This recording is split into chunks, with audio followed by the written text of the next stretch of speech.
Welcome in, everybody. Cat in a Hat and your AFC Eastie boys are in the house, and we ready to talk some Miami Dolphins football. Ladies and gentlemen, you guys seen the title.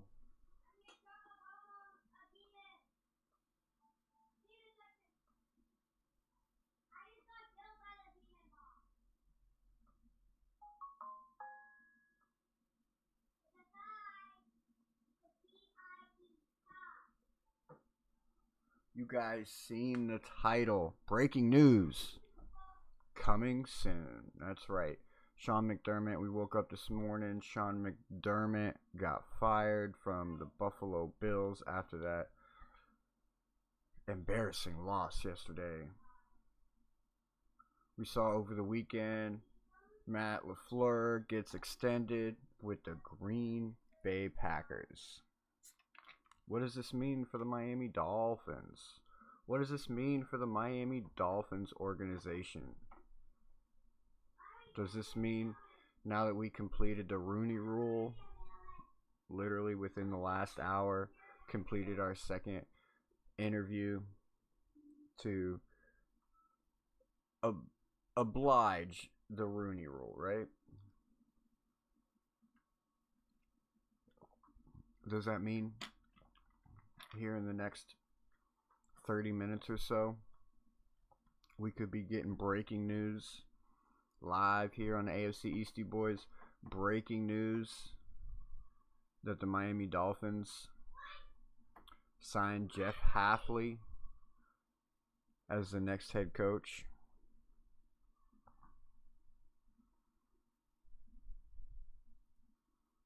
Could be.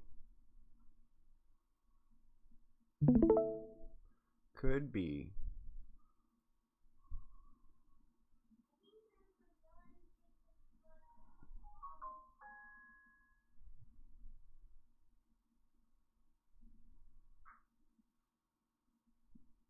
That's not the one I wanted. It's not the one that I wanted.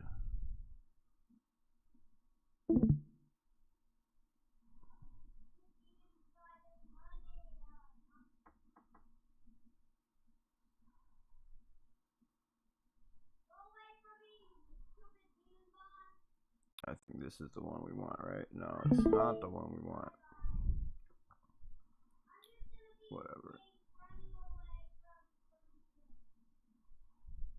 Patrick Graham, 26 minutes ago, we completed our interview with Patrick Graham, and then earlier this morning we had our interview with Kelvin Shepherd. So this basically completes the Rooney Rule, and now will allow the Miami Dolphins to pull in or actually make their decision on head coach. The question now is, are they going to make a decision? Are we going to see a headline come up here in the next 30 minutes talking about the Miami Dolphins have made an announcement? They have signed their next head coach, and it's going to be Jeff Hafley. Now, a lot of people in the Dolphins community aren't really liking the idea of Jeff Hafley coming to the Miami Dolphins, but he's also at the top of a lot of people's lists, and that's got to be for a reason, right? It's not just coincidental that he's having second and finalist interviews with more than one team. So maybe he is a good addition. And honestly, a lot of people don't like it because they feel like it's the Sully's buddy, right? The Sully buddy, we're going to call it. I look at it like this, right? When I used to run restaurants and I was hiring, I would go into bad restaurants. Basically what I used to do is, like, I used to go into bad restaurants, kind of like what Gordon Ramsay does, goes into bad restaurants and makes them better. And when I was doing that, I would spend a week or so working with the crew And in that time, I would be able to figure out who's good, who's got it, and who doesn't got it. You know, who's hot and who's not. I would be able to figure out work ethics, all kinds of various different things. And I would go to those people and I would ask them if they have any friends like them that work like them that need jobs. Because if you have a good worker and they have a good work ethic and they care about their job, you're not going to recommend somebody bad and give yourself a bad reputation. Now, granted, not everybody's like that. Not everybody's like that. It definitely takes a special type of person to not let the buddy system overcome the career system. But if you go back and look through this man's career, John Eric Sullivan we're talking about,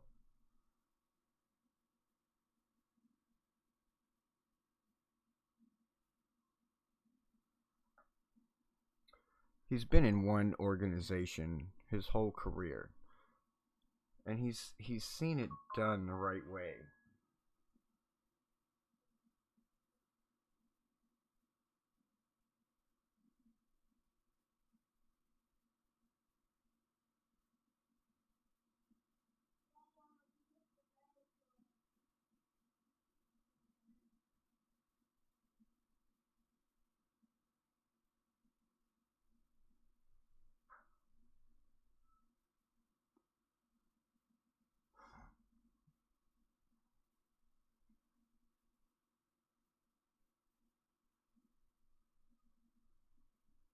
Mm-mm-mm.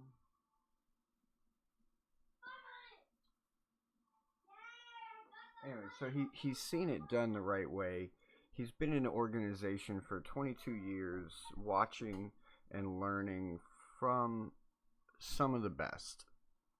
They've been a competitive team for decades. They've gone from one quarterback to another quarterback to another quarterback, all Hall of Fame quarterbacks.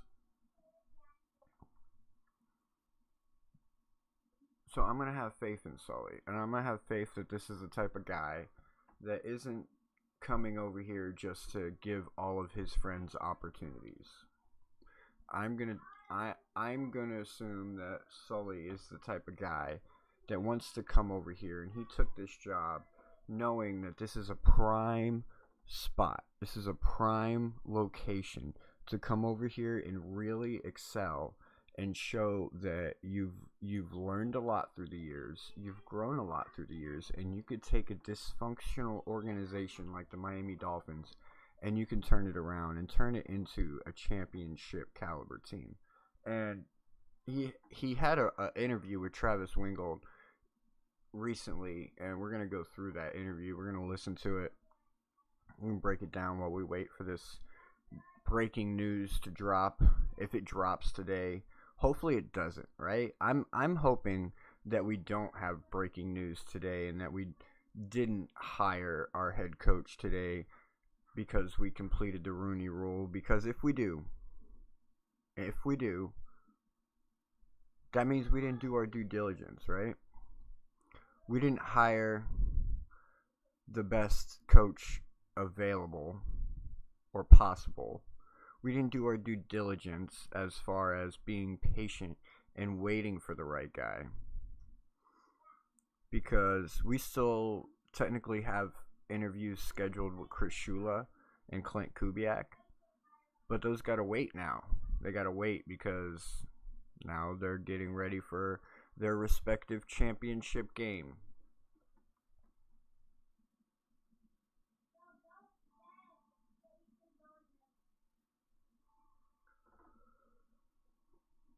So if we have breaking news today, sorry if y'all can hear my son in there. So if we do have breaking news today with the Miami Dolphins saying or coming out and saying that we have hired our head coach, I don't care who it is, probably not going to be the right decision. My original thought was we were waiting for Matt Lafleur to see what happens with that.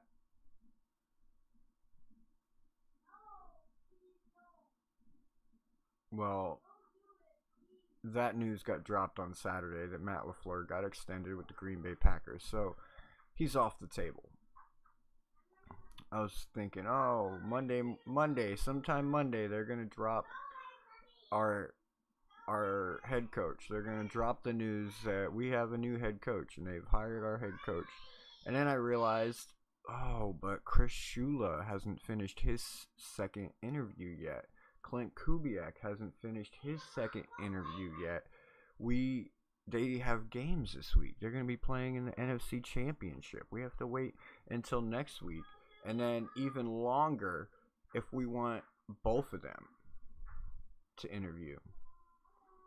Because one of them's going on to the Super Bowl, which means we have 2 weeks after next week to wait for that one. If it's Kubiak or Shula.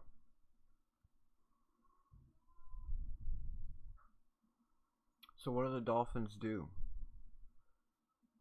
Do they make a move early and just go ahead and get ahead of the curve and just hire one of the guys that's available out there that can do these interviews? Or do they be patient? Do they wait? Do they go through all of the motions with everybody on the list?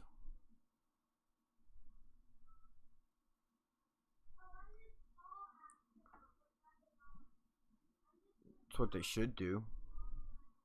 Is it what they're gonna do? I don't know. I'm not in the office.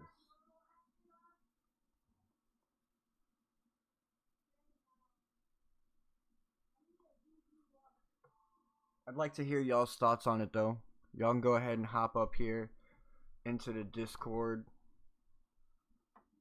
if y'all would like. Share your thoughts, or you can drop them down in the comments below. I'm really interested in everybody's thoughts on the coaching situation. Are we going to wait? Are we going to wait until we can finish all of our interviews? Or are we going to be hasty and try and fill that spot as soon as possible, even if it may not be the best option available? And the best option available may not be the best option for the Dolphins, if that makes any sense, ladies and gentlemen. Just because they're the best option out there doesn't mean they're going to be a good fit for the Miami Dolphins. Because to turn this organization around, we need somebody that's going to come in here and really establish a culture. Establish a culture change.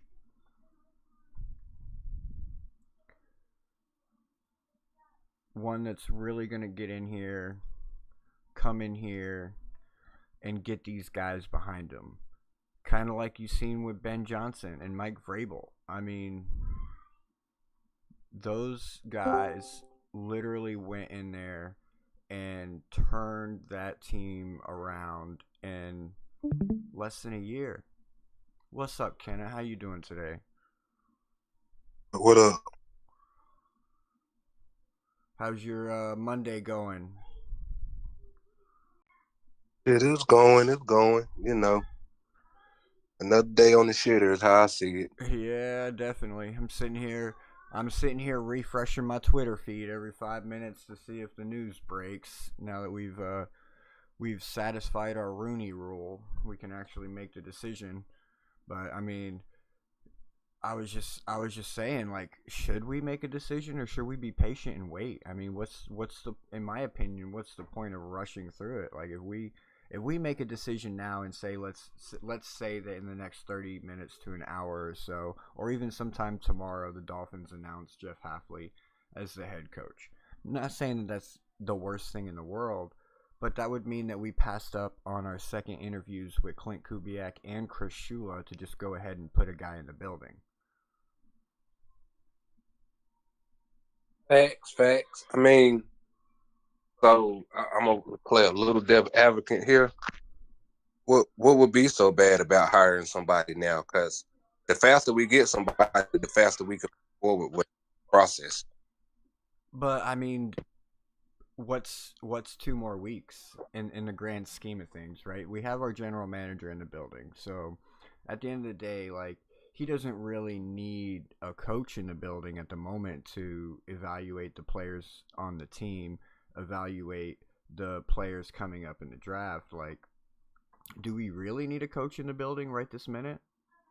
Can we be patient and go through across all our T's and dot all our I's, make sure that we are hiring the best candidate possible for the job rather than the best candidate available at the time? Facts. I mean, I'm with you. I feel like we should just go ahead and wait anyway. You know who I'm an advocate for. But, knowing the Dolphins, man, they gonna Dolphin. We'll probably get somebody here in the next week. Yeah, because I was just thinking about it too. It's like we have either Chris Schuler or Clint Kubiak. We're gonna have to wait not only past, like, next week we'll be able to get an interview at one of them, right? Because one of them is gonna lose. But then we would have to wait on the other one until after the Super Bowl. Yeah, I mean, like I said, I feel like we should go for Vance Joseph. So he most definitely gonna be available after this week. Oh, you know what I'm saying? So yeah, he's definitely gonna be available. I'm sorry, I don't see the Broncos without Bo Nix. Like, you were right, man. Them fucking Patriots yesterday, bro. Just, it was too much. Hey, yeah, it was just too much, yo. Like, they are so balanced right now, and mainly because of their front line. But they are so balanced right now, And on top of that, C.J. Stroud helped them out. Like I said, man, you can't come, like, if you come in the first half and you got more than 2 turnovers in the first half, man, you might as well write yourself off. Yeah, no, it was definitely rough. So I gotta ask you, did you check out that Jeff Hafley interview yet? Nah, not yet. All right, well, I was gonna play it through real quick. So, all right, yeah, that's cool. Yeah, I was gonna run through it. And I just, like I said, man, I'm with getting the right head coach, and I think Vance Joseph is the right head coach for us. He done experience, he done been through what we harping about and everything. Yeah, I started it a little bit, but I ain't get to finish it. All right. Well, it's only 15 minutes long. I was gonna run through it and see if there's anything good, because, like, I heard in some tweets and stuff he was talking about key players to build off of. So let's see what he has to say. It'll help if I unmute the site, right? Right.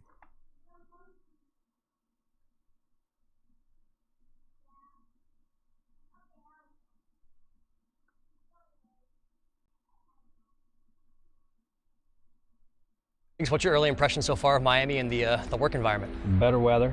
We'll start there. A lot of really good people. A lot of people extended a helping hand. Make sure that when I come through the door, I can't hear you. And I can tell there's a lot of people here that are eager to build a winner and kind of get this thing going and ready to work hard. And we got a lot of work ahead of us. There's no doubt about it. But I think the process will take us where we want to go, but the people that are involved in that process are equally, if not more important. And I can tell right from the bat, we got a really good culture and group of people in place to help us get going. Yeah, myself and Dolphins fans are excited to hear more about that process. We'll get to that here in just 1 second, but what does it mean to you to get this opportunity? First time GM, what's the opportunity mean to you? It means everything. I grew up in this business. My dad was you got it going on YouTube, right? Right on the 30-year mark. I grew up around the game.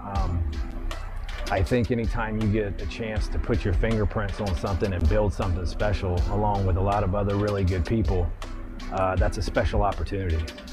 I was raised in Green Bay in my football career. I believe wholeheartedly in the process that I'm bringing through the door, and quite frankly, I hope long after I'm gone, that process is still in place here, much like Ron Wolf brought it to Green Bay and it's still in place there. I would say that's my hope, that we win a bunch of games, and yeah, I don't know when what's I take going off on. from I here, can't hear the fingerprints are still in place, and they keep that going down the road for long-term sustained success. That's weird. I'm gonna have to figure out how to fix it so y'all can hear it. Like, they can hear it on the YouTube stream because I see it coming through on my Streamlabs, but y'all can't hear it. That's weird. How do I fix that?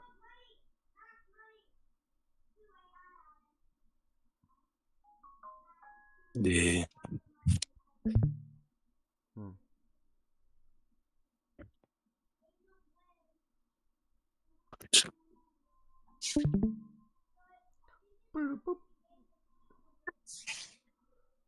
So in the beginning, he's talking about his history growing up, and then like bringing the culture from Green Bay to the Dolphins, and hopefully building a sustainable culture along building success. Yeah, I caught that part. He wanted to be able to, when he leave Miami, he wanted to be able for Miami to still hold this blueprint that he's trying to implement right now. I heard that part, yeah. I gotta figure out some way to get it to where you can hear it, man. That's so dumb. What's the point of me sharing stuff on my screen if the people I'm sharing it with can't hear it? Discord, I'm talking to you. That makes no sense. Well, I'm gonna keep playing it for the YouTube, and then I'll just stop it here and there and go through it. I'm about to hop over on the YouTube to listen to the video, and I'll hop back. All right, bet.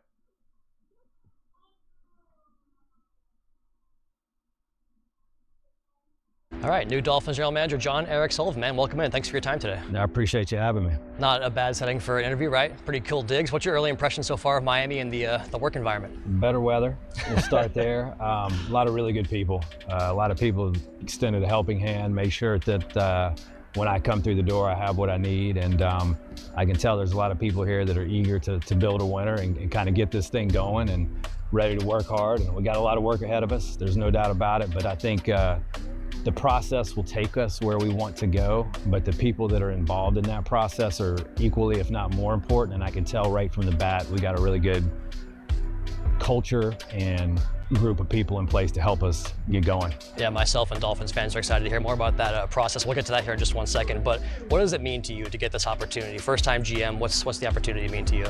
It means everything. I grew up in this business. My dad's a longtime NFL coach, right around the 30-year mark. I grew up around the game. I think anytime you get a chance to put your fingerprints on something and build something special, along with a lot of other really good people, that's a special opportunity. I was raised in Green Bay in my football career. I believe wholeheartedly in the process that I'm bringing through the door, and quite frankly, I hope long after I'm gone, that process is still in place here, much like Ron Wolf brought it to Green Bay and it's still in place there.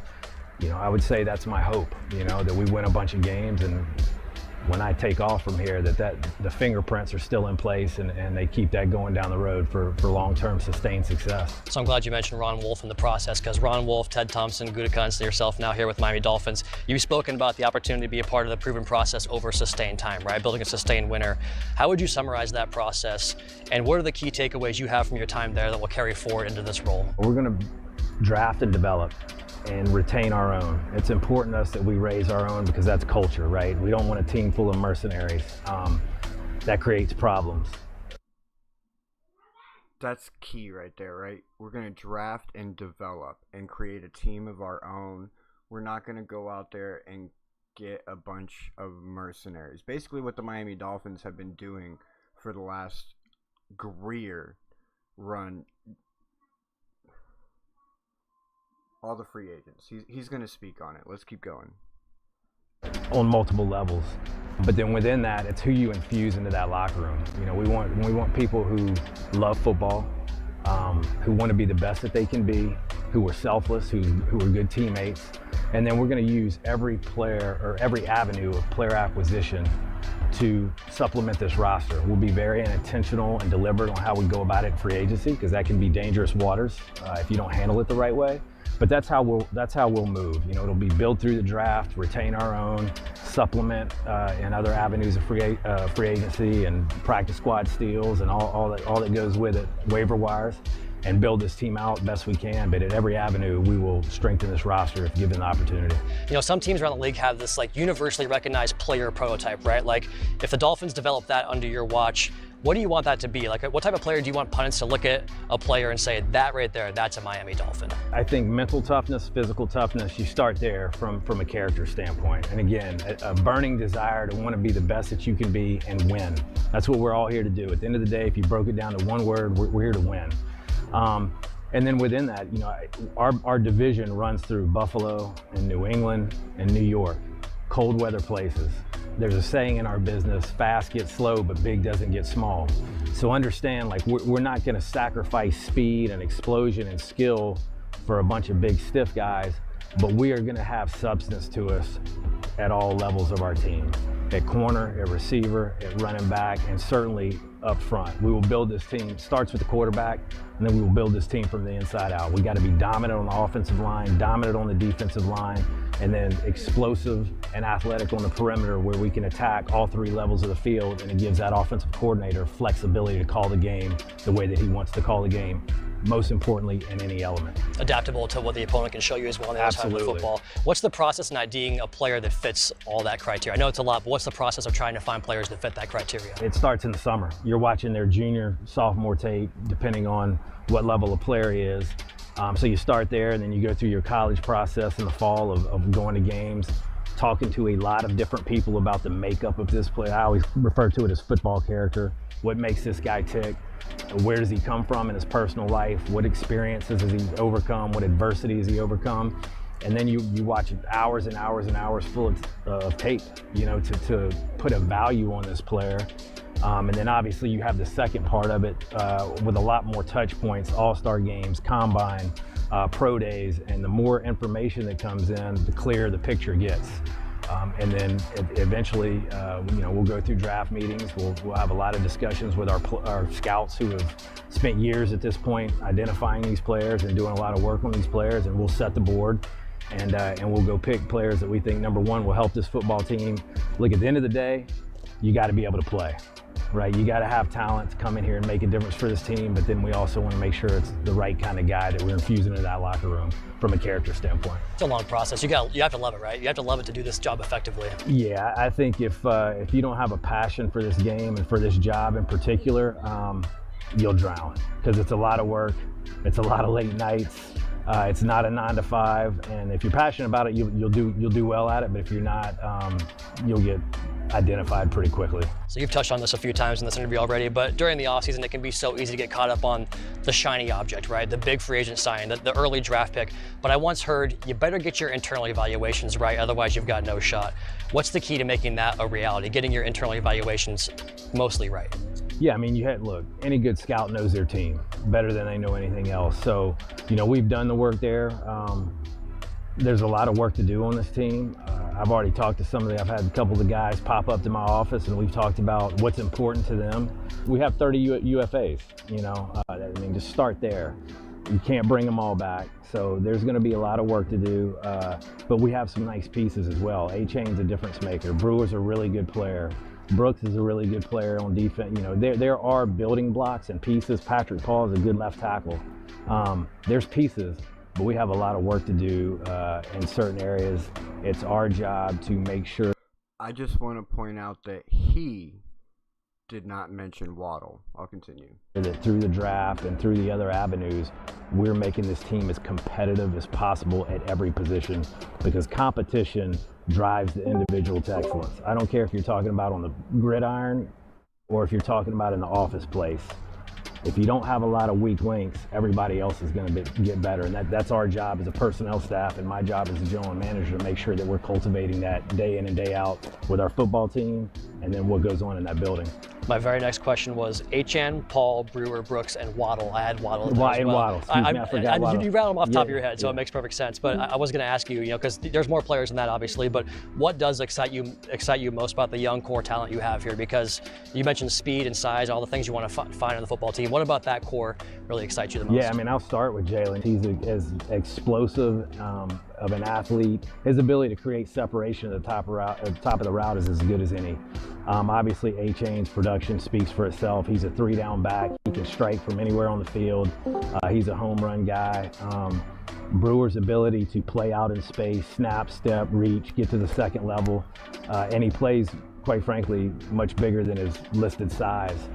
So I would say we have a lot of explosion and athleticism within the people that we talked about there. And then Brooks is just a ball player, man. He can run. He's got great instincts. He'll strike you. That's an exciting group of guys to build around. And then Pat Paul is a huge man with length who plays a big man's game. And I talked to him the other day. I'm really excited about him as we go through the process of building the rest of that offensive line. I'm laughing because Pat, the person, is just, he's so great. He's so great to get to know. And the way he plays in the field is not at all how he is as a person. It's a fun dichotomy there with him. So year one will be different for you here for the Dolphins than any other year that you have here with Miami, because it's the first year where you have to get to know your own roster. You're talking about watching film of Waddle and those guys, which I'm sure you did in Green Bay for all 32 teams, right? You're on top of all the rosters. But how does that process work of building out your free agency plan, your draft board, and making sure all your internal evaluations are buttoned up? Yeah, so our approach within the draft is the best player available approach. You really have no idea what your needs are going to be. And then as we build the board, subconsciously, with a team value approach, you'll stack it for need, if that makes sense, okay? And then within our free agency process, that'll be much more intentional about where we need to fill gaps. I believe in the free agency process, you chase difference makers. I could talk philosophy with you all day. I love this kind of stuff, and I want to get a little more broad here, talking about league cycles, because recently this is a league where you got to get backers that can match up with all the speed that offenses have. And now we're seeing this return of the power run element, right? And offenses are trying to combat the speed on defense by getting bigger.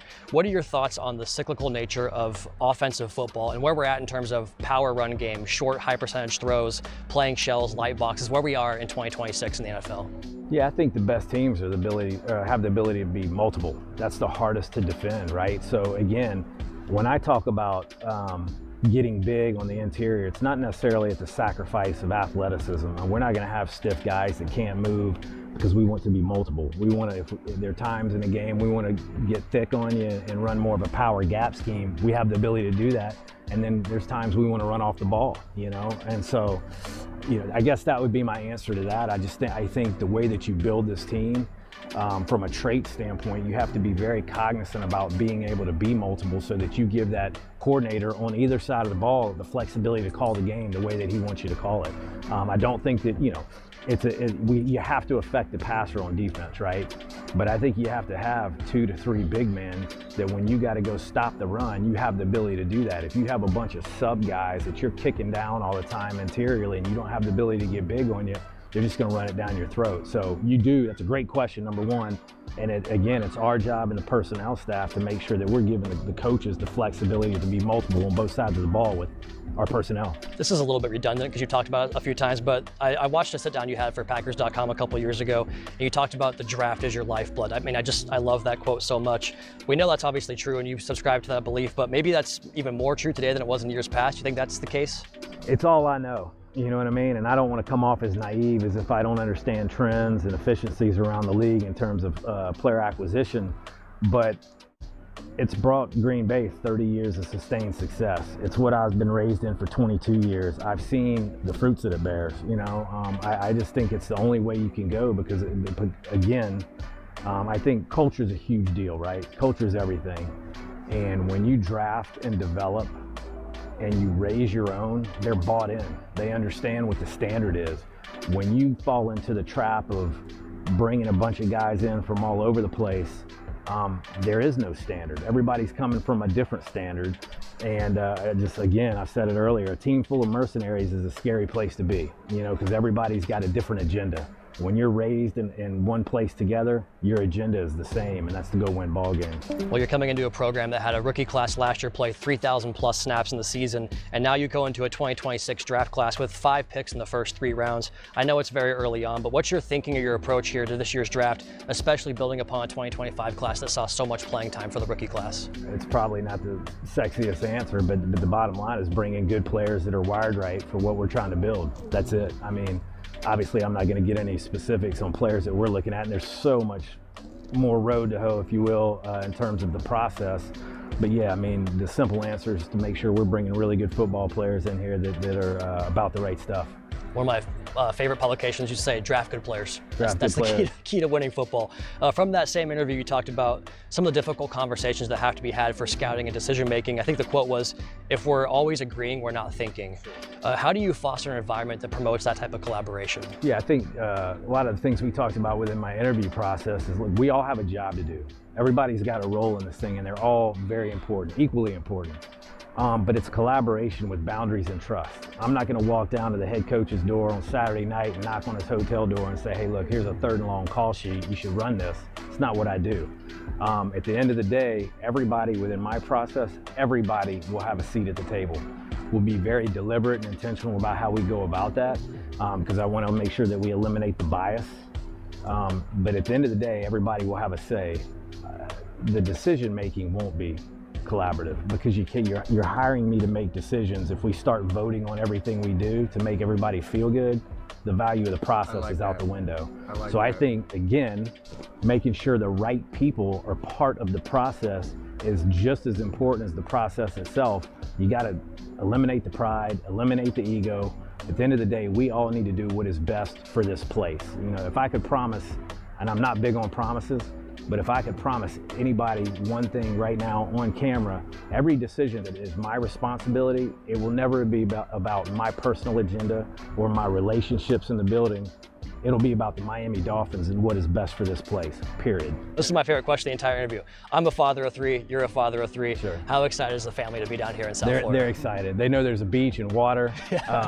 My older 2 are they're really excited. My younger one was a Packer through and through. So Cece, my 9-year-old, she's kind of like the little boy I have never had. She plays flag football in an all boy league, and she was a Packer through and through. So initially it was tough on her. She'd gotten to be buddies with a lot of the players, but right before I left, she drew me a pretty cool sketch of Waddle and handed it to me and said, go to work, Dad. So I think we're heading in the right direction. I was going to say, one Waddle touchdown will take care of all that. She'll see it live and she'll be hooked for the rest of her life. She's coming around. Perfect. New Dolphins General Manager John Eric Sullivan, thank you for your time today. Thank you. Appreciate it. So there it is.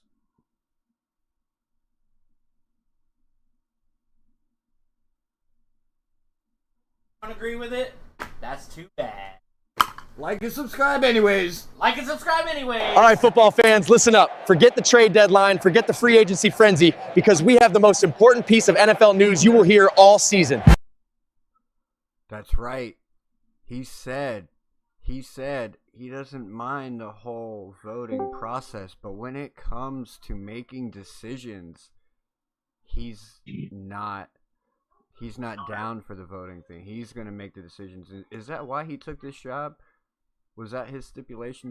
Is that him saying, like, secretly, like, Ross, you don't got say, like, I'm going to make these decisions for the better of the team?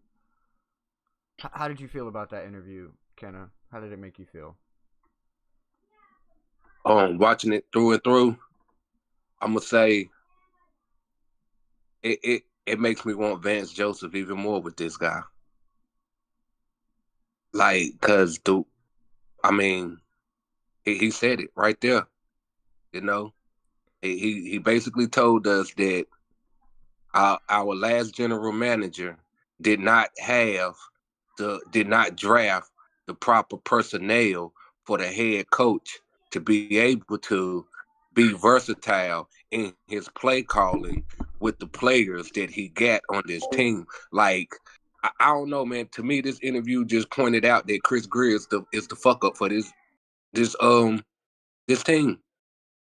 I don't care how much people want to put it on Mike and his inability to call plays.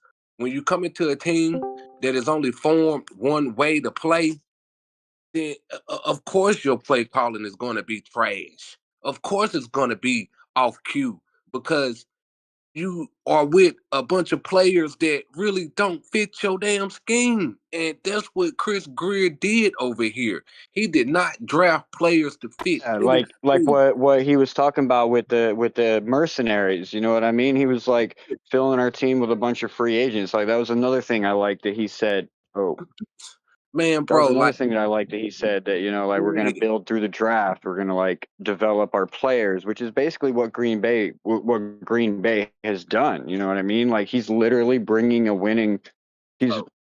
winning system to the Miami Dolphins, and hopefully Stephen Ross obviously has got to be on board with it, or else he wouldn't have hired the guy. It sounds like John Eric Sullivan was pretty clear in his interviewing process on what he plans to do and like his stipulations for taking the job. yeah, like I said, man, that interview right there, in so many words, to me, he pointed out how shitty of a general manager we really had. To me, that's what I got out of that, because the way that he's describing it is, he comes from a long line of everybody being able to say something, but it's only one person making the decisions. Right. That was a big shot at Yeah, basically how this organization has been getting run, because right. that's basically what it was. It was the collective sitting around the round table voting on decisions, like the same reason on how he got hired, right? He got hired based on a voting system. Man, yo, yeah. So I mean, I'm intrigued to see how he's gonna run it. Is he's gonna run it with an iron fist? Or, I mean, from what he's saying, he's gonna run it with an iron fist, but you know, we could say one thing and do another. You know what I'm saying? So I like how he Yeah. talking now. So I just want to see his words get put in action. But from what we gathered, Yeah. he said, I feel like in so many words, he just told us that, I'm gonna show y'all what a real general manager look like. Yeah, for sure. And I already know where you stand as far as the head coach goes, but because of the news that broke around 10 a.m. this morning, of course being in the AFC East, we got to address the monkey in the room, right? What are your thoughts on McDermott? I mean, You knew this was coming. You knew it was coming at some I knew point. I knew it, and I feel like Buffalo did the right thing by firing McDermott. You know what I'm saying? And I feel like Miami need to leave McDermott the fuck alone. Like, anybody even thinking about him coming over here, you're setting us up for another failure. Buffalo know his playbook in and out, hand in hand. You know what I'm saying? There's no need to bring him over here. Although I know some people out there saying it wouldn't be the same because he doesn't have the same players. Well, that just means, McDermott couldn't do it with talented players, and he's not going to do it with players that is not as talented. Right. I mean, this man has literally had arguably the best quarterback in the league for almost a decade and hasn't been able to get over the hump yet. You know. And the year that was basically set for them to finally go and break that curse, they still couldn't do it. Well, in his situation, he let Sean Payton get in his way. Yeah. Josh Allen's situation, he let Bo Nix get in his way. No, Josh Allen let himself get in the way, bro. I mean, we can put it like that, but I'm just saying as far as, the competition. Oh, of course. It just sucks. It sucks now that the Broncos are going to be going out there with the backup against the Patriots. We almost might as well mark the Patriots down for the Super Bowl. Yeah, yeah, yeah. And if we would have known this was going, I mean, well, I ain't even gonna hold you, man. I mean, I was gonna pick New England over Denver, even with Bo Nix. Even with Bo Nix? Yes, I was. You know, they got J.K. Dobbins is starting practice this week. For Denver. Yeah. Yeah. It's cool. I mean, they not about to do too much. You know. No, not if the New England Patriots can keep playing like they were playing. That was definitely championship caliber football right there for sure. But we know for a fact that Denver is gonna come in with a pass heavy offense. I mean a run heavy offense. Like we know that. We know it's gonna be run heavy. You know, Sean Payton Maybe. he's gonna let old dude pass the ball some, but he's not gonna come out starting the game off passing. If he do, it'll probably be one or two passes and back to running. One or two passes back to running. It ain't gonna be no this drive you get 3 passes. You know, not this drive, but this, you know what I'm saying? This series, Right. you know, you get 3 passes. Nah, he gonna get 1 pass this series, and the other 3 or 2 is gonna be runs. I don't know. Sean Payton might surprise us. I mean, Jerry Stidham he's a veteran quarterback. He's always been a backup though, so he's a veteran backup quarterback. And Sean Payton is somewhat of a quarterback whisperer. The thing hurting him though is like how much time has he invested in Stidham and the backups and stuff. Well, you know, how many years Stidham been in the league? Oh fuck. 10, 12? I couldn't even tell you, man.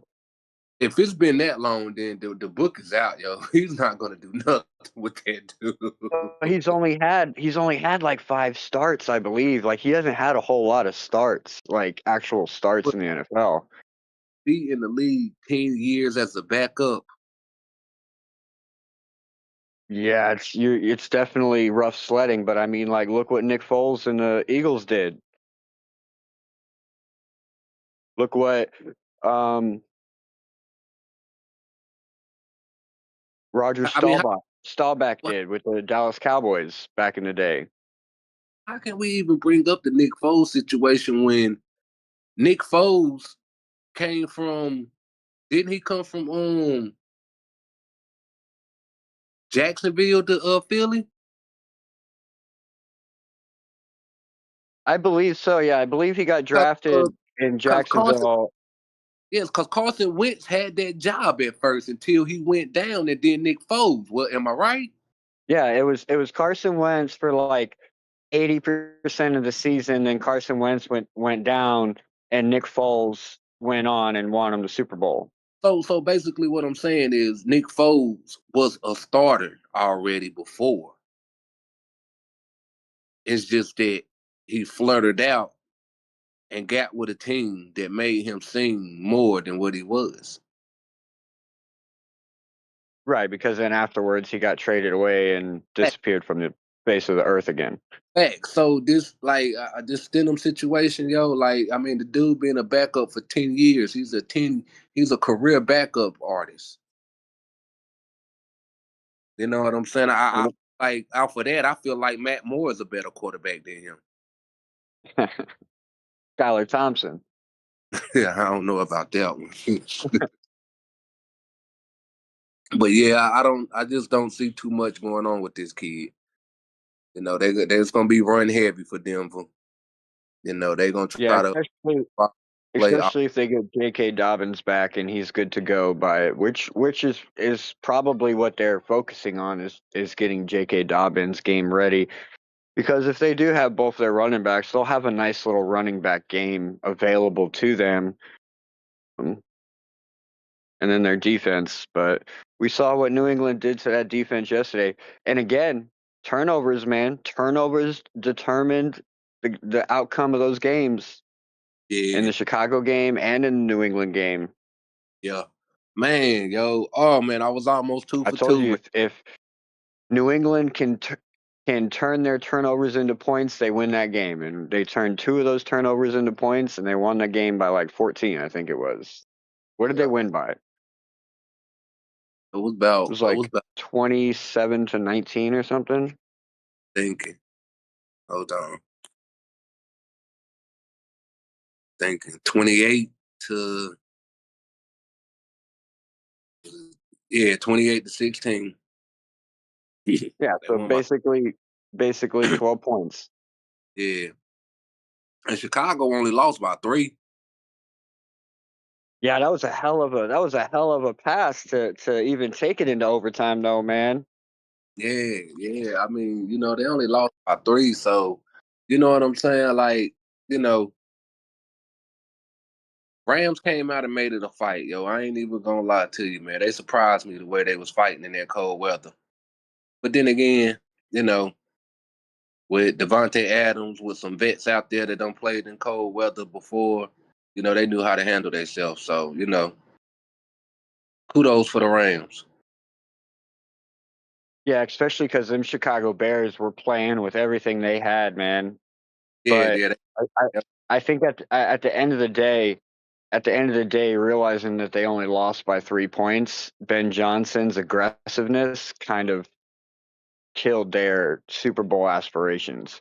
Because had he not been so aggressive, he could have had 2 extra field goals. It wouldn't have even went into overtime. They would have won the game in regulation instead of missing Well, fourth, yeah, fourth downs. I think that's something he got to learn about the playoffs, yo. But let alone they're gonna be back. I'm gonna put it like that. I most Oh definitely. yeah, they're definitely going to be back again next year, like for sure. Like So it's just, I feel like that's just lesson to be learned for him. You know. but back to the Dolphins though, and the Sean McDermott thing. Like I'm with you. Like I really don't think it's a good idea bringing him here. Like what's the point? Like he's had a great team around him. He's had one of the best quarterbacks. Hasn't been able to do anything with it. Like what's he going to be able to do over here? Mm-hmm. Mm-hmm. Yeah. Leave McDermott where he at, and they ball, man. He didn't even want to come here when we had the opportunity to get him. He chose Daniel Jones, and Daniel Jones still went somewhere else and had a better career, had a better season than he did his career in New York. So I mean, the ball. And not only that, to top it off, I don't know where the day ball came from, but to top it off, he chose Daniel Jones over Saquon Barkley. Facts. Facts. So I mean, anybody thinking about him, yo, man, just write that dude off. He don't know what he doing. He does not know what he doing. I most definitely would have let Daniel Jones and kept Saquon and move like that. But to be fair, some of these players do need to get away from these organizations because these organizations don't know how to build around certain players. Right. And for the last 25 years, that's what the Dolphins organization has been. It's been one of those organizations that it doesn't matter how good you are. You can be the greatest player out there. Look at Tyreek Hill, for example. You come here, you're just going to be mediocre, man. If that. Mm-hmm. You know what I mean? You're just going to be mediocre. We've killed great players. We've had plenty of great players come here and they only be okay or average at best. Yeah. But that's the old regime, ladies and gentlemen. That's the old regime, ladies and gentlemen. That's under Chris Greer. So make sure y'all smash that like and subscribe because guess what? The Miami Dolphins are in for a ride. That's right. We got a new GM who's got a seems like he's got a good head on his shoulders. It's super early to be making super hopeful judgments, but based on interviews, based on his career criteria and how he's built his career and the fact that he's spent his whole career in one place, slowly moving up the ranks so that he can learn his position, learn his job well. I have high hopes for the Miami Dolphins that we're going to have a good future. It may not be next year, it may not be the 2027 season, but I do know here soon we are going to be the talk of the town, especially in the AFC East. I don't know if we're going to be like competing for the conference every year, but that's our goal, right? and we're definitely in a better position to get there than we were last year. Yeah, I think, I mean, from like I said, man, from the sounds of it, he sound like he ready to rock and roll. You know, I like he didn't want to give up nothing about the draft with the 5 picks that we get. You know what I Yeah, mean? he didn't want to. Yeah, he didn't want to give up any scoops or anything, which is cool. I would have liked it if he did, but at the same time, like there's other teams that are going to be watching it. You know what I mean? So you don't want to give away too much info. Get your draft pick stolen. Some guy that you've been eyeing all summer, watching all of his tape, and all of a sudden the pick before you gets snagged. Yep. But I do know, I don't know, man. I think Waddle might be on his way up out of here. I hope so. Like I saw before I watched the interview, I saw like a couple quotes and stuff from the interview on the Twitter, and like they were saying that he was when he was mentioning player names as far as foundation goes, like Sully himself never mentioned Waddle when he was talking about those foundational pieces. It was Travis Wingfield that eventually brought up Waddle, and then like Sully jumped on board with it.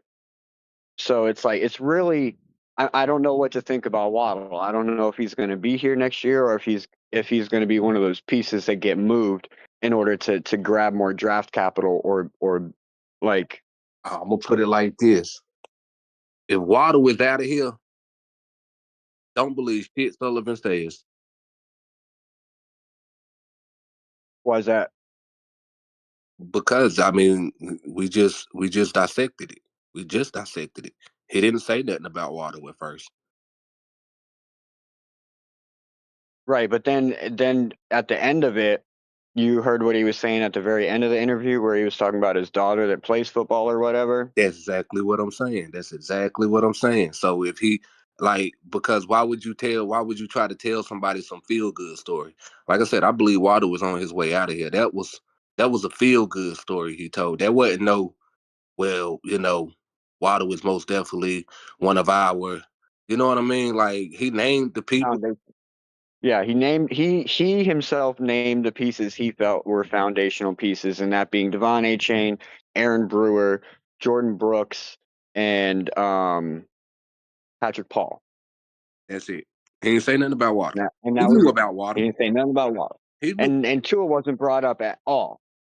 And who? And Tyreek Hill, yes. Not Well, at I already know Tyreek Hill's out the door. I put that video out last week of him. I put that video out last week where he was after Mike McDaniel got fired. He went live and was talking like he's already out the door. And if you've been looking at some of his tweets that he's been posting, earlier, like late last week, he posted a tweet like he was replying to somebody. Somebody was talking about asking for trades or whatever. Tyreek Hill had mentioned something about, well, since we out here asking for trades, I would like to go home. A lot of people immediately went on Twitter and assumed that he's talking about Kansas City Chiefs, right? right. But he's from Atlanta, Georgia, or not from Atlanta, Georgia, but he's from Georgia. He's from Pearson, Georgia. Could he be talking about maybe going to Atlanta Falcons? And that's what he means by he wants to go home. Could we see him suit up as a Falcon next year? True. But then True. the next But Tyreek. we was looking at that Bears game.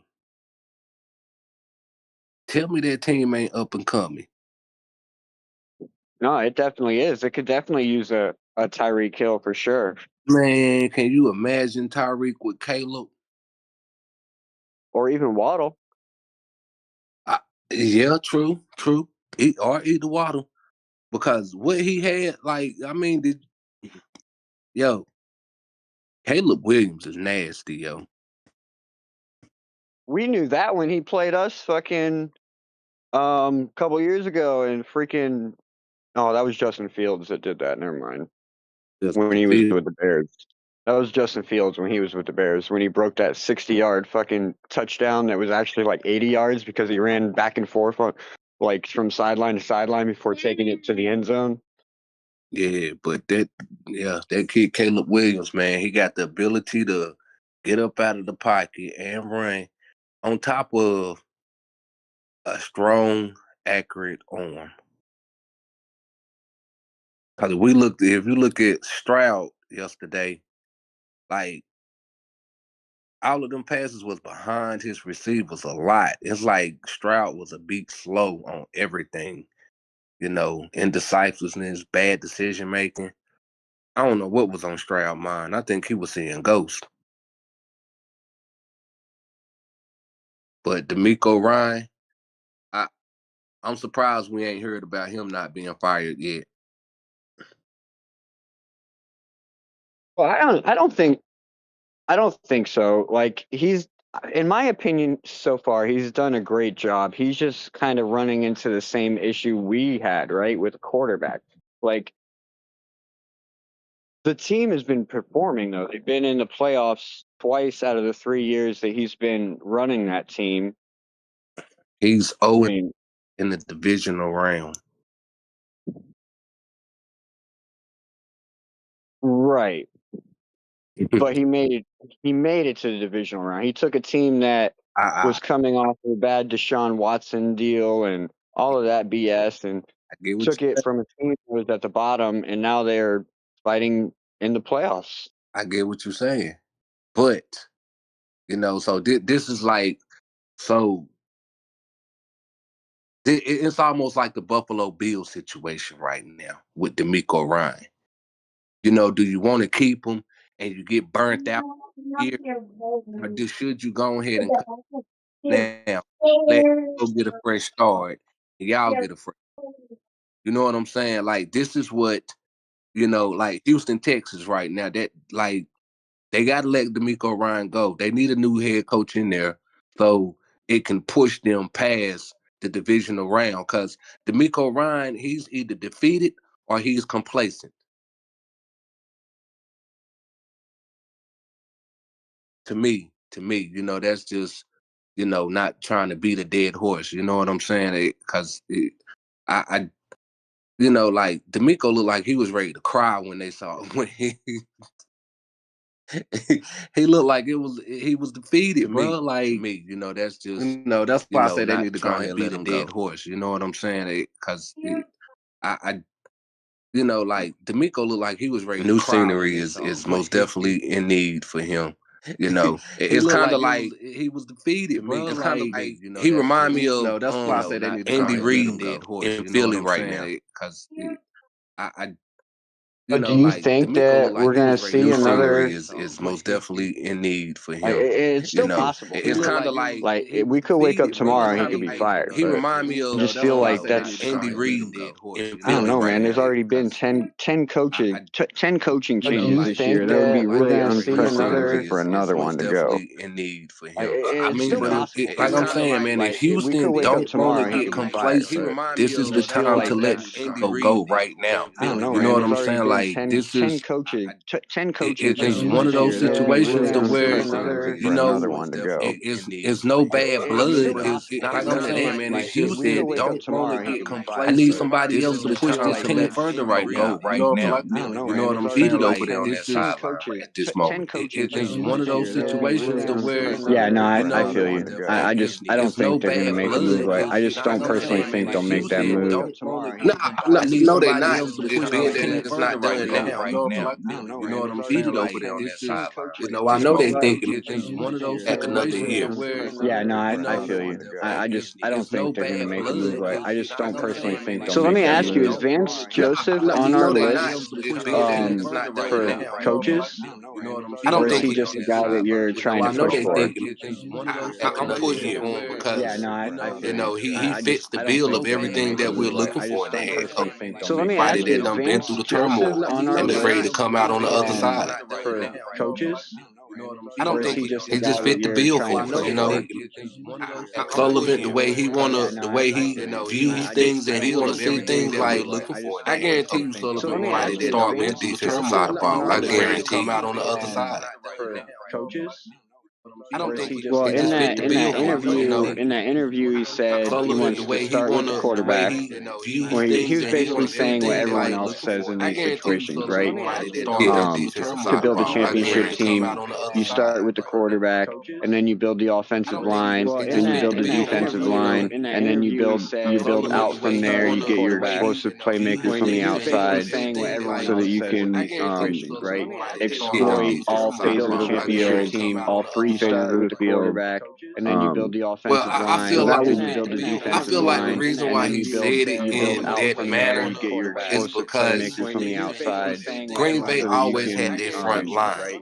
You feel exploit me? all phases of the They field, always all had three their front phases of the line. field. Even like this You year build the on the offensive line. defensive So side, you when they build made the that defensive trade for line, Michael and then you Parsons, build Michael Parsons, you know what I'm saying? I feel like, you know, Green Bay so that you always can had their beefing up that front line, and that defensive line and offensive line was number one for them. It had to be. You know what I'm saying? Like I feel like the way he answered that question is just for likes and shit. Because you know, even when they had Brett Favre, you know what I'm saying?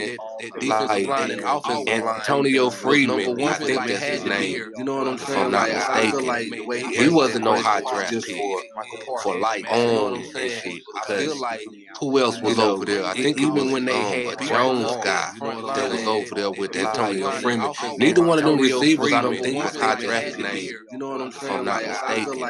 You know, they ain't no haven't high draft pick really been for known like for on and shit. drafting like Who else was over these there? I think it superstar was wide receivers. They Jones just guy work with that was over they there just with get good Antonio enough Freeman. receivers, Neither one of them and receivers, I don't they think, was high develop their draft pick. quarterback to where like you If don't I'm not need a mistaken. $30 Ain't no million high a draft year pick wide receiver for to be good when you have a quarterback that's distributing the ball to any that can distribute the ball to anybody because they're developed in the system and not drafted and then thrown into the system, which is what most teams do. To be good when you have a quarterback that's distributing the ball to any that can distribute the ball to anybody because they're developed in the system. Good days are coming, Fin Fam. Good days are coming. Which is what most teams do. Yeah, hopefully we got some good days ahead of us, yo. Like I said, man, I'm waiting to see, you know, the type of moves he gonna make. Like I said, man, I feel like if Waddle is up out of here, the first chance he get to get him up out of here, hopefully we got some good days ahead be talking that feel good shit too, because I'm waiting to see. He sure did just in that interview do a whole 180 on Waddle was up out of here. The first chance he get to get him up out of here, He did. we got some good days ahead. And then also like the comment I'm waiting to see. the comment that he made about building this team for the better of the organization and not through personal preferences. Like that's why a lot of people are giving him the comment that he made about giving him a hard time about the Jeff Hafley hire, saying that if he hires Jeff Hafley, don't believe anything he says because of that's why a lot of people he's basically lying. The comment that he made, you know what? I think at the end of the Jeff Hafley we just saying that if he hires Jeff Hafley, don't that's believe twice we anything don't he point it says out because of situations. that's why a lot of people To basically where lying.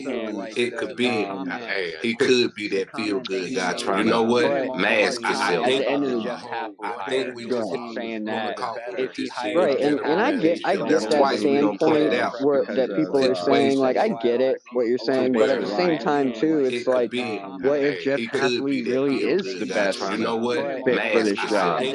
I'm not saying that he is. I'm just saying that in his eyes, what if it is a matter of like I'm bringing him here because he's also grown up in this system and knows how to run a system like this, and he's going to help us get this organization. He's the best person I can bring in here that I know can get this system or this organization moving in the right direction. It's a matter of like I'm bringing him here because he's also grown up in this system and knows how to run a system like this, and he's going to help us get this organization preparation. He's the best if you're gonna bring person somebody I can bring in here that that I can sit know at the can table get this system or and this talk football organization with moving you in the too, right direction. you know, you're gonna mean a guy like him that he's trying to bring in too. It just seemed too much of the buddy move, yo. I would like a head coach in here that would. I'm not saying he always got to be a rebel, but I would like a head coach in here that combat him on things. You know what I'm saying? Challenge him on some of his philosophy. You know, not just to say it's wrong, but see if we can, you know, make it better. Because I mean, we can't run things the exact same way we did it. You know what I'm saying? Like it's just not going to work like that. You know what I'm saying? Since we're talking about Jeff Hafley real quick, I just seen something come up on the Twitter feed. So this is from Richard Sherman when he was playing in San Francisco, who played under Jeff Hafley from 2018 to 2020. Richard Sherman said, his preparation is some of the best I've seen. I've had some great defensive coaches, and he's right up there with his preparation. In San Francisco, who played under Jeff Hafley, and I like Richard Sherman. I respect him, especially as a defensive player, and like some of the having that type of mindset. Like I kind of respect what he was there with his preparation in San Francisco. But again, Richard Sherman, Played under Jeff Hafley, you know, and I like. I'm just thinking about he's another personality, especially as a defensive player. Yeah, and I'm like just thinking some of back to the that days type of where he was mindset. playing, Like I kind of and respect you know, I I just know the best cornerback follow receivers. Richard Sherman. Richard Sherman never followed anybody. He only played half. I'm just thinking about so. I get what you're saying about the preparation. He had the guys prepared and everything, but I mean, I just know the best. How much preparing do a guy need when he only playing half the field? Never followed anybody. Here's Matt Lafleur on Jeff Hafley. I love his demeanor. I love his passion for football. I think he's an unbelievable communicator. He's got a great demeanor about him. He's well liked, but he's demanding at the same time. And that's coming from his boss, his coach, his head coach. I love his demeanor. That's telling me that, you know, he say what he mean and he mean what he say. That's what I got out of He's got a that. great demeanor about him. He's well liked. He say what he mean and he mean what he say. You know, And that's coming from almost kind of boss, like a no-nonsense guy. I love his demeanor. That's telling me that, you know, he say what he mean and he mean what he say. Like I said, man, I would like somebody to combat him on things and not just say, okay, that's how we're gonna do it good. You know what I'm saying? He got me some head coach job. I'm not gonna go against you. That's telling me that, you know, he say what he mean. Another post here says that Jeff Hafley is flying into Miami tonight to interview tomorrow for his second interview. You know what I'm saying? He might be head coach job. I'm not gonna go against you. And again, like I don't care if Jeff Hafley is the coach that we end up getting. Like I really don't care. But it's a matter of timing, right? Where I'm going to be upset is if I wake up tomorrow morning and I see that breaking news that we already hired our coach instead of waiting and going through the full process and crossing all our T's and dotting all our I's, making sure that we're interviewing everybody, all the best candidates available, which would mean that we need to wait until after the Super Bowl to actually interview the rest of the candidates that we have on our list. Like we were talking about a little while ago, there's really no point in filling our coaching position right now. What are we going to gain from that right now? Like we're really not. It's not going to help us out. Like whether we get him in the building today or if we get him in the building 2 weeks from now, like that 2 weeks isn't really going to make that big of a difference, considering we can't really do much of anything right now anyways. I mean, Player evaluation. It's not going to help us out. That's true, but get him in the building today, and again, or if we get him in the building 2 weeks from now, like what if we go all that way and wait that big of a difference, considering we can't just really to find do out much of don't nobody anything want right now anyways. Yeah, I mean that's also the downfall of waiting, right, for the right candidate. It's like all the actually good candidates could end up being taken and off the board by that time, and you're sitting here waiting on Chris Shula, and he wanted to go to Baltimore the whole time. You know what I mean? Yeah, I mean that's we were waiting also on the Clint downfall Kubiak, and he wanted to go to Atlanta. You know what I mean? Like, so at the same time, yeah, we could be beating our heads against the wall, waiting for nothing. But and he wanted to go to My Baltimore. thing You is, know what I mean? if you got somebody I that didn't say we mind were that you waiting on Clint already like Kubiak, and and he wanted to already go to with, Atlanta. You know pull what the I mean? trigger Like, and let's so move at the forward. same Like, time, yeah, we could you know, be that's the beating one our thing heads I against the don't want to wall, see waiting this for new nothing. regime do is sitting on their And he wanted to hands go to when Baltimore. you You already know what I know who mean? you want and what you like instead of just going to get it. You know what I'm saying? Like, that's what I want to see from Eric Sullivan. And, you know, maybe to impress me by with that, we need to go ahead and make a hire when you already know who you want and what you like instead of just going to get it. You know what I'm saying? Like, that's what I want to see from Eric, because sitting here waiting, it is kind of still giving. You don't know who you want.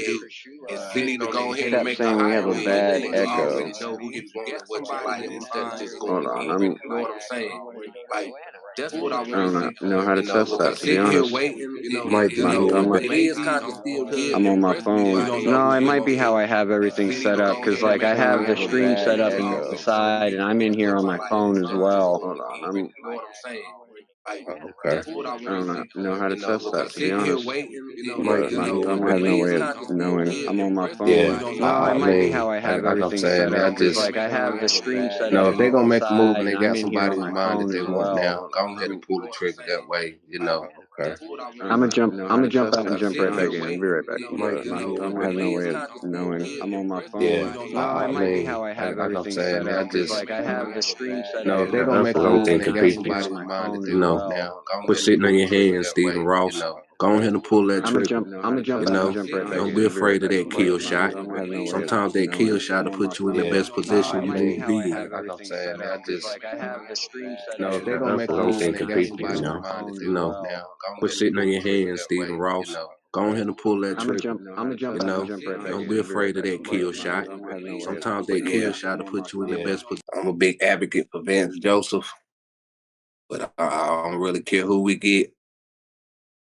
I ain't gonna say I don't care who we get. Let me quit lying. I do care who we get. Fuck it. That shit. That's it's gonna matter. It's gonna matter and it's gonna make a difference. Shit, I'm 41 years old. I ain't trying to go another 20 years not winning the playoff game because we didn't get this moment right. Let's think about that. So, Fucking echo going on. did we solve it? Yeah, I solved it. Basically, had the stream playing in the background. The noise was also playing, so it was like catching everything. Yeah. Yeah, so, I mean, I don't know if you heard me or not. I feel like we do need to go ahead and pull the trigger now. We do need to get this moment right, and we should care about which head coach we gonna get. Because I'm not trying to go another 20 years without winning a playoff game. I know we can't afford that. We can't afford that. We're getting old, man. Yeah, like, you know what I'm saying? That's what I'm saying. Like, I'm At a 41 years. at a certain point, we're gonna have to start questioning ourselves. Like, should we think about switching teams? You know what I mean? Like, But shit, and then at that point, it's gonna be too late to switch teams because who's gonna consider us a real fan? You know what I mean? yeah.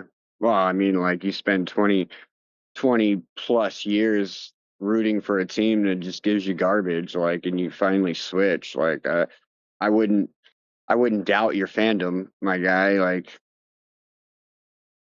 Yeah, but sometimes even when you go to the new team, it's like, how can you say you're a real fan of us? You know what I mean? yeah, I mean, well, I would have to go through and do what I did when I became a Dolphin fan and just go. But me personally, I would go back and watch a bunch of old film and like learn the history and stuff. But no, I get what you're saying. Like, oh, you're a traitor, or they call you a bandwagon fan, things like that. Nah, not like that. I mean, I get that, but I'm just talking more of Look how many years you done spent shitting on other teams. Now you want to be a fan of them. You know, that's just the only sad part I'm looking at right now.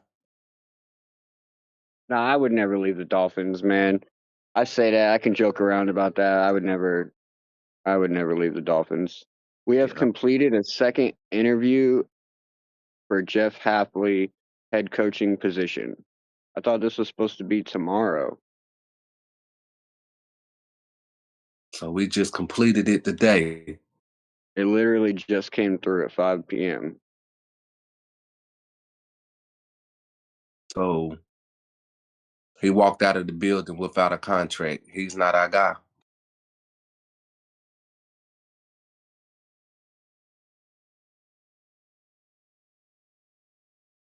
He's not. It's what it seems like, right?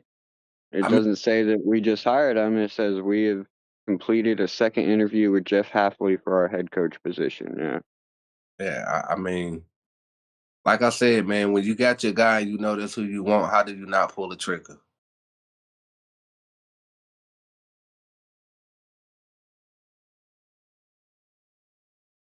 I don't know. For some reason, I'm feeling like Vance Joseph might be a surprise hire for us. A hire ain't nobody see coming. What if Jeff Hafley already chose other teams? Like, because he's also got the Titans job he's going to interview for. Yeah, like, you know. But then again, you know, who's to say Vance Joseph ain't got his eyes on somebody else?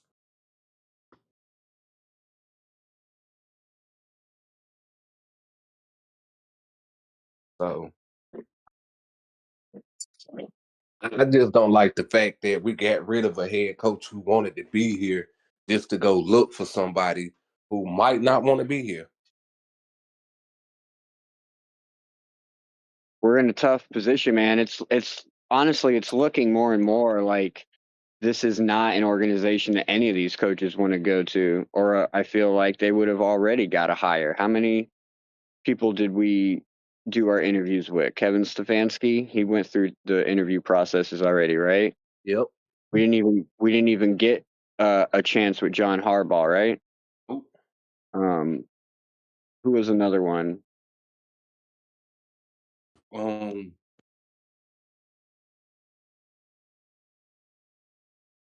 Evan, John, I know we had the other two today, Patrick Graham and Kelvin Shepard. Those two were done this morning or throughout today. Damn, so they walked out without a contract too. Look like we're back to square one, fellas. Yeah. We thought Mike McDaniel was horrible. Wait till you see what we get now. And now that's going to be like, that could be like the biggest storyline for us next year is like, we got rid of a coach that wasn't great, right? Let's be honest. He wasn't great, but he wasn't horrible either. Like, he's definitely coming to the Miami Dolphins. He definitely brought this organization more hope than it's had in quite a long time, right? 2023 season was super explosive, super fun. We were all on the edge of our seats. Hell, we almost broke the record for most points scored in a game. Hadn't had that kind of excitement in decades as Dolphin. I can't remember having that kind of excitement as a Dolphin fan ever, other than like back in the early 90s when it was like Dan Marino was on his way out and we had that shutdown defense. But as far as like offensively, we've been complete garbage and had no kind of excitement. Mike McDaniel brought that. He also brought like the excitement as far as those sleight of hand plays, like those trickery plays that you would see happen that just like wow you when they actually work. You know what I mean? Mm-hmm. And Pete wasn't entirely wrong. Before Mike McDaniel got fired, he was saying like there was a 2-year plan. Like, I do believe that had we still had him in 2 years, like Mike McDaniel would have been groomed into a great coach to lead a team to a championship. So if we don't end up with the right guy, man, we could be looking at a storyline next year like we are the dumbest team ever because we let a guy like Mike go and ended up with a guy like, let's throw a name out there. I mean, we could still be in that boat, Cat. Just imagine if Mike get a job with a team and take them and win a playoff game. I know. We still be in that boat. I mean, I don't know, man. I just know Mike gonna get another job before Tua see another down. Do you think Weaver is going to get a head coaching job, or do you think he's still going to be here next year? If we keep Weaver, I feel like this organization is backwards as hell. Backwards as hell, because I don't see how you keep Weaver but fire McDaniel.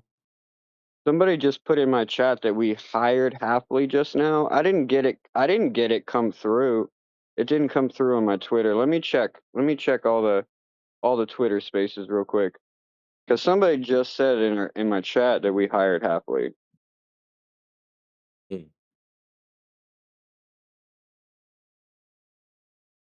I know the running back for the Seahawks is out. Charbonnet, yeah. But that's not going to make a difference. Who you say, Charbonnet? Charbonnet, yeah, he's out. Yeah.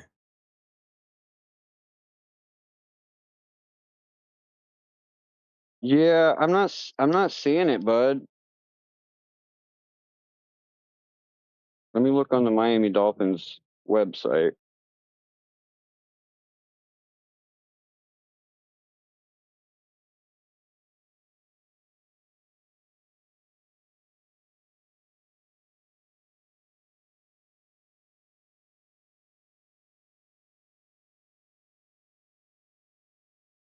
Yeah, no. Them motherfuckers in Greenwood. I know where they at doing that. No, FR Claps. We have not hired Jeff Hafley. We just completed our interview with Jeff Hafley, and he walked out of the building without a contract signed. So maybe we'll see in the next 20 minutes or so something pop up saying that he's hired. But at the moment, it's currently not that. So make sure you smash that subscribe button, because as soon as that news does drop and we know who our coach is, trust me, we'll be letting you know. If we're not live when it happens, I'll make a video and I'll let all of you know. Trust me. Yeah. But at the moment, it is not official. I don't think we hiring them.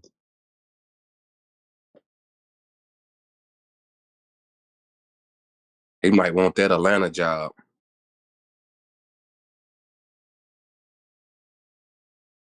Cause don't they got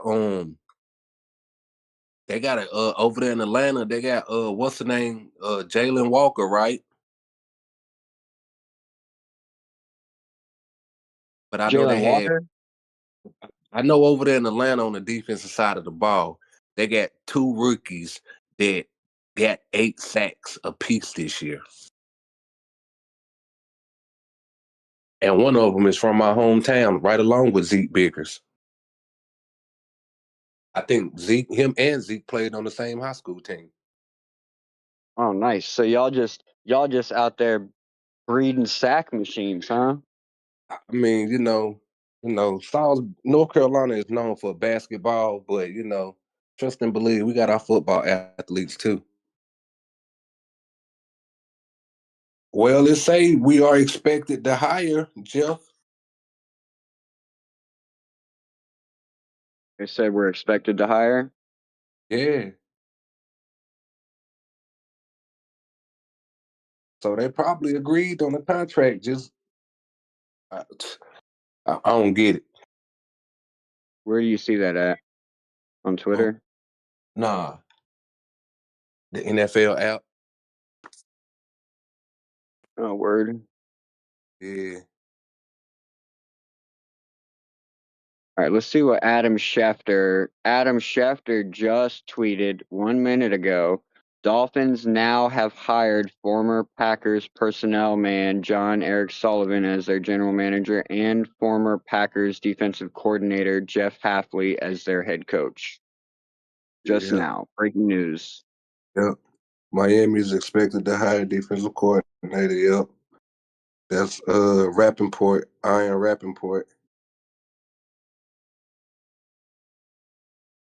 There you go, ladies and gentlemen. Breaking news: the Miami Dolphins hiring their new head coach, Jeff Hafley.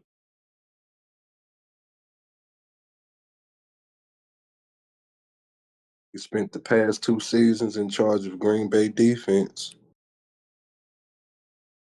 In his first year, his group finished 6th in points allowed and 5th in yards allowed. And we have some playmakers to work with for sure. In my opinion, I feel like our defensive names stand out more than their defensive names. I mean, obviously, other than Micah Parsons, like he's a different animal. He's a different beast.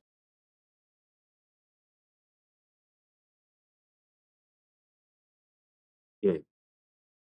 And that was also something I wanted. I wanted us to go with a defensive-minded head coach, get an offensive coordinator, get a defensive coordinator, and it also makes sense because if now we can afford to get rid of Anthony Weaver, right? Because if we have a defensive-minded head coach, we don't necessarily need the defensive coordinator. We want one so that the head coach can do his job as the head coach and not have to do what Mike was doing, where he was calling plays, like being the OC and being the coach at the same time.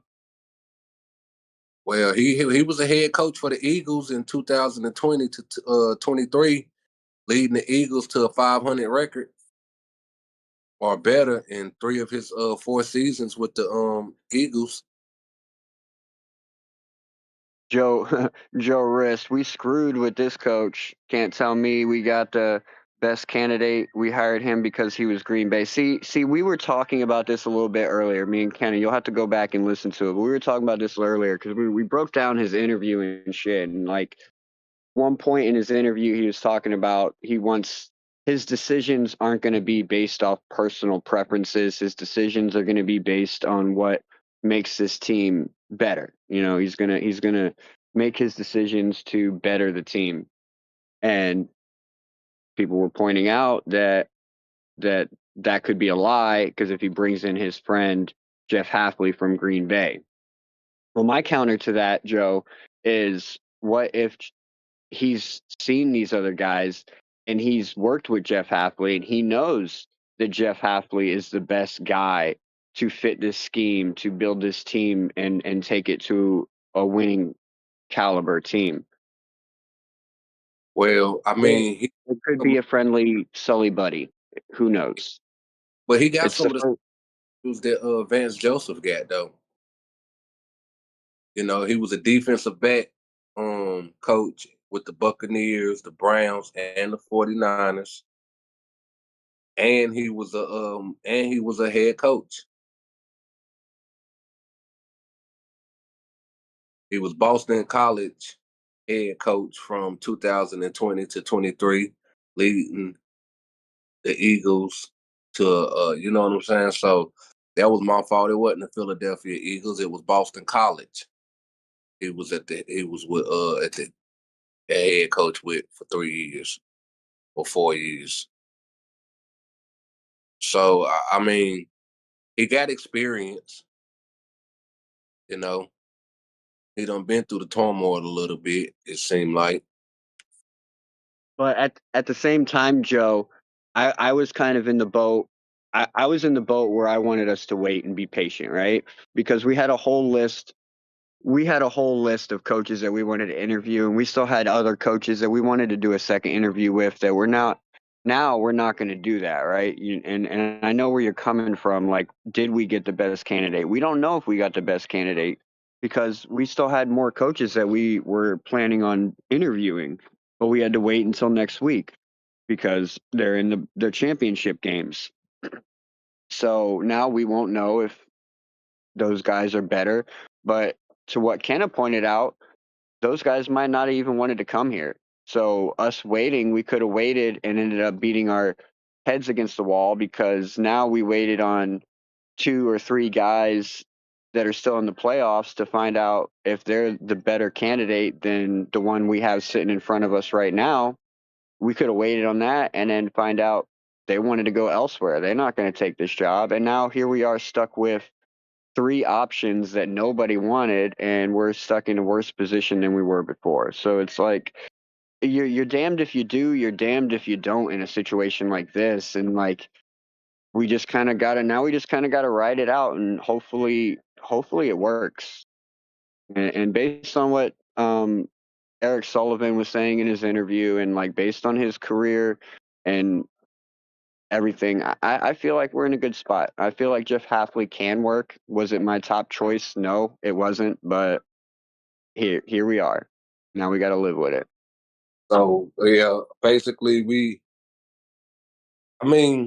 just went and hired somebody that's gonna side with him, and you can't be too mad at that, because in this cruel business, you do need somebody that have your back, because he can easily come over here and be a scapegoat.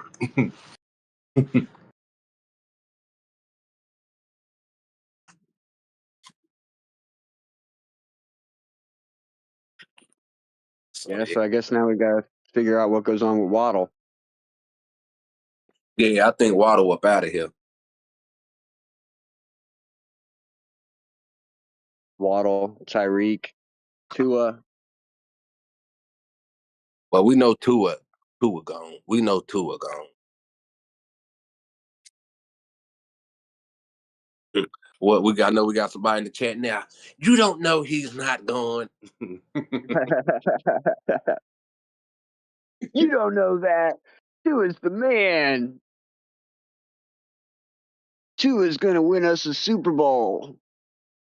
Boy, if you think Tua's gonna win us a Super Bowl, you need to go see my joke of the day from 3 weeks ago, man. I put up that meme of Tua where with the cross-eyed, where the people photoshopped it where he's got cross-eyed. Yeah. And basically it was like joke of the day, right? And then had that picture, Dolphin fans thinking this guy's going to win them a Super Bowl. Yeah. They get the donkey of the day. Hee-haw, hee-haw. Oh man. All right, well, we got 2 places in peace so far. Now we got about 6 more puzzle pieces that we got to figure out in this off season before we can go into the next season with a fully put together puzzle. I'm guessing we're probably going to lose a lot of our coaching staff. I think that was already one of the things Eric Sullivan was talking about, going through with a fine-tooth comb, basically going through our coaching staff and seeing who's going to stay and who's not going to stay, which I'm totally cool with, because most of our coaching staff needs to go anyways, because the majority of them have been here for 2 to 3 years or longer, and they've been a part of the problem, because we haven't been getting better, and you guys have been in this building, and not only have you guys been in this building not helping the team get better, but you've also been in this building learning bad habits. Now that McDaniel was gone, Weaver shouldn't be that far behind him. I don't see us keeping Weaver now. You know, the only problem I see with that is I don't see Weaver landing a job. There's too many certified coaches out there. He fucked himself. He fucked himself by coming here thinking he could. Weaver was a no-go from the jump, yo. Like I said, man, you know, that talent Weaver had over there in Baltimore was saving his ass, because everybody want to say our secondary ain't do too bad, this, that, and the third, but we didn't ever put our secondary in a high pressure moment to see if they could hold up. You know, so yeah, I wasn't never a fan of Weaver. He's too He like to keep his mouth shut too much for me.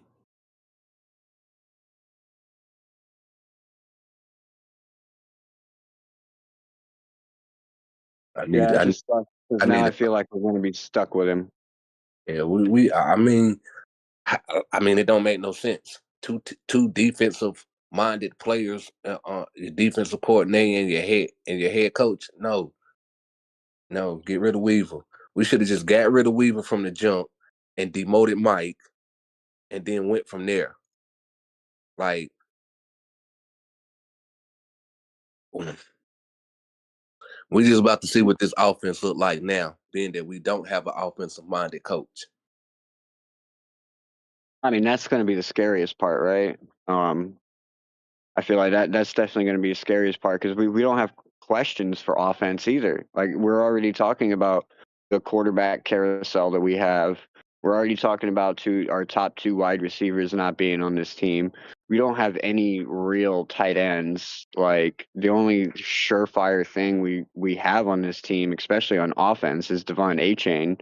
Everyone else is average at best. Like, they have moments, don't get me wrong. Ollie Gordon has moments to where he looks like he could definitely be a stud. Jalen Wright has moments where he looks like he definitely can be a stud, but at the end of the day, like, haven't really been consistent with it. It's more sporadic, and that probably a lot of that was probably Mike McDaniel's play calls and like the scheme and the fit, you know what I mean? So yeah, But I we mean, just heard it from Sullivan himself. As a general manager, it's up to you to bring the personnel in so your head coach can be versatile in his play calling. So your offense can take on varies of different looks. So I mean, again, I wasn't out on Mike. I knew the situation from the jump. So yeah, hopefully bro got some insight or knowledge about offense, But maybe this ain't our last hire as for a coach. might not be. He could be coming in on a 1-year deal. We don't know. Like, Most definitely see us get offensive coordinator now. Yeah, for sure. We just got rid of our best offensive coordinator. That'd be funny. That'd be funny. We see tomorrow morning, like, Mike McDaniel in some weird funky suit on a plane on his way to Florida for an interview for OC, because the Detroit Lions OC job got filled. The Falcons head coaching job got filled. What else? There was another one. Baltimore OC job got filled. Arizona's OC job got filled. The Browns still open. Yeah, but I don't think Mike McDaniel's knocking on the door to go coach for the Browns. Like, they're a worse organization than we are. Yeah, I ain't saying he's knocking on the door, but they just might come and knocking for him.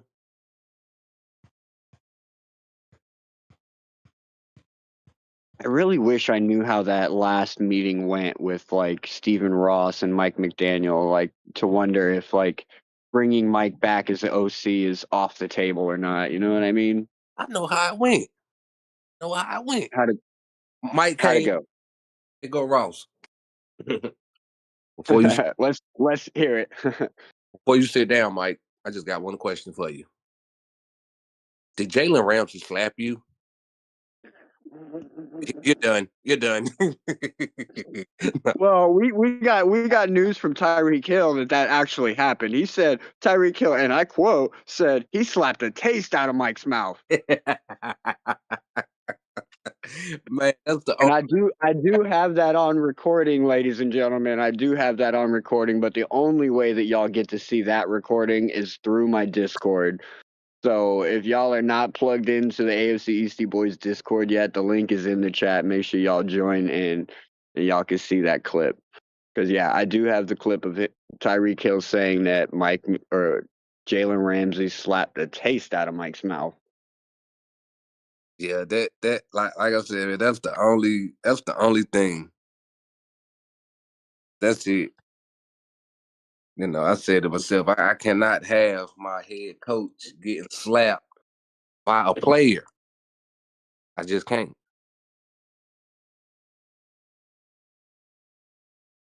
Yeah, but I mean, look at Mike McDaniel, bro. He's just like a kid that's an adult. I mean, what really can Mike do if he's getting slapped by a grown ass man? But I still need you to have the whereabout, the sense, and the knowledge not to put yourself in any of those situations. That's telling me Mike was completely oblivious to his ass about to get slapped. Yeah, and like another point on that too is like if you a good head coach, no matter what your size is or what you look like, if you're a good head coach and you're out there inserting that dominance in your team, ain't none of your players gonna dare slap you. They're not even gonna. It's not even gonna come across their mind. I mean, what about that one Tyreek Hill video that went viral where he's talking about he want to punch Mike McDaniel? And You know what I mean? If you a good head coach that instills dominance in your team, like it ain't even gonna be thinking like that. Nope.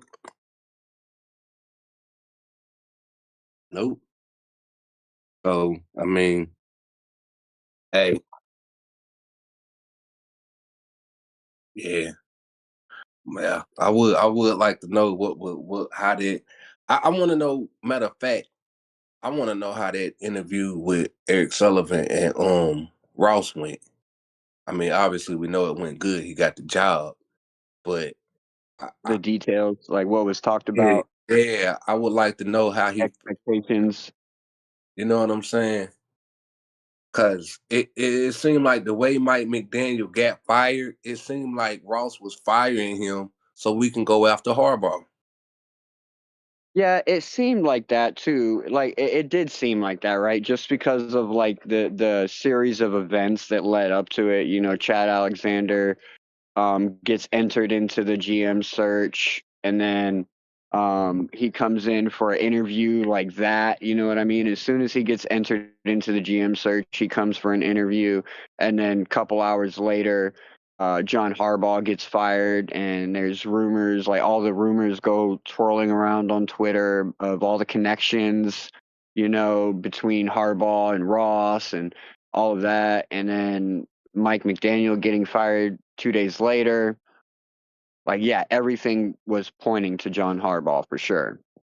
But I mean, this is something that I've been looking at too, and I don't think Harbaugh has any respect for Ross football wise.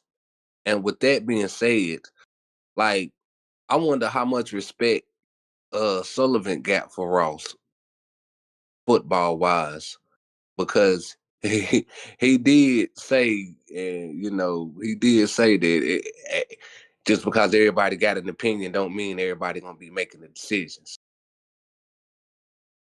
Yeah, no, and like that was probably like the deal breaker for Sullivan to take this job. And like Sully was probably on the train to where he probably wasn't on board with Mike McDaniel as a coach. Like that could have been the situation, you know what I mean? Like Sullivan could have gave his stipulations, and his stipulations could have been, well, first off, yes, I will take y'all's advice, I will take y'all's opinions, but at the end of the day, the final decision is going to be up to me, and it's not going to be from the collective. It's not going to come from Garfinkel. It's not going to come from Brandon Shore. Like, I respect their opinions, but at the end of the day, it's my job to make this team better. And if you're not going to be on board with that, Ross, we can end the conversation here. Ross is like, oh, no, I'm completely on board with that. That's why I brought in Troy Aikman, because I don't know football. You guys know football. Yes, I'm totally on board with that. Oh, and by the way, Mike McDaniel's got to go. I wonder how Ross gonna feel when he make decisions or play and pick players that doesn't fit to Ross selling to make a profit off of. I don't. And see, that's a tough slippery slope there as well. Like that one's a super slippery slope, because like at the end of the day, you would think that like if you're winning championships, it shouldn't matter if it fits your pocketbook MO or not, because at the end of the day, championships are going to bring in more money. Like if you're winning more, you're going to have more fan base, you're going to sell more products. I mean, you can take this year as a perfect example, right? I don't know how many people canceled their memberships for next year. I'm one of them that canceled my membership for next year because I just don't know what the landscape looks like. Had we have made it into the playoffs this past year, had we have been relevant, had we have been a good team for the last couple of years, I would still have my membership. So it's like at the end of the day, Ross needs to just keep his fucking brain out of the football shit and just you be the financial guy that goes out there and you continue working on your Formula One, you continue making this stadium a place where people want to come to, and the money will come to you. Don't worry about what we put on the field. He's going to put a winning product out there on the field for your fans to rebuy all their season tickets and buy all this new um, gear. And like that's probably another thing too that attracted Ross, right? Because like when Tua came in, right, everybody was saying, "Oh, Tua was brought in to sell jerseys." Well, Sullivan is supposedly a guru when it comes to drafting players, and we're going to need to draft a whole bunch of new players in the upcoming years. So there's going to be a whole bunch of new jersey sales you're going to be able to make, right? Yeah. Yeah. But how can you make them jersey sales when you're not drafting the sexy player that will sell that jersey? I mean, but we don't know that yet. That's what it sounds like. Sullivan is headed in this draft. He's not going after the because Tua was a big name then. I don't see Eric Sullivan after. He said we're gonna pick the best player available at that position. Yeah. I mean, but best player available could really mean that it's not the player we think it is. Yeah, I really think Eli Stowers is off the board for the Miami Dolphins, but who Yeah. knows? Yeah, that's just like we was, there's two players we got on our team. Well, one player now, but we had two players on our team, and it was a debate. You know what I'm saying? Who was it? Waddle or Smith? Smith or Waddle? We see who winning that debate right now. And we had another one, Jalen Phillips or Greg Russo. You know what I'm saying? Like the organization was telling us Jalen Phillips was the better player out of Russo, but who's still on their team that they got drafted and who's not?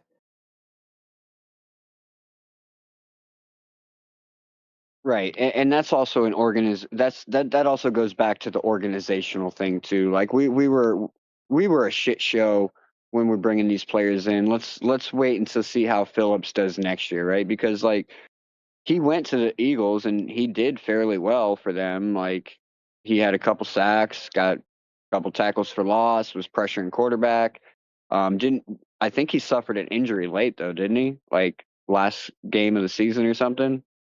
Yeah. Well, Phillips always been that type of player where he's always going to be somebody robbing. He's never going to be the Batman, and we drafted him to be the Batman. The same way we brought Bradley Chubb over here to be the Batman. Them players are Robins. Just like Kenneth Grant, he's a Robin, not a Batman.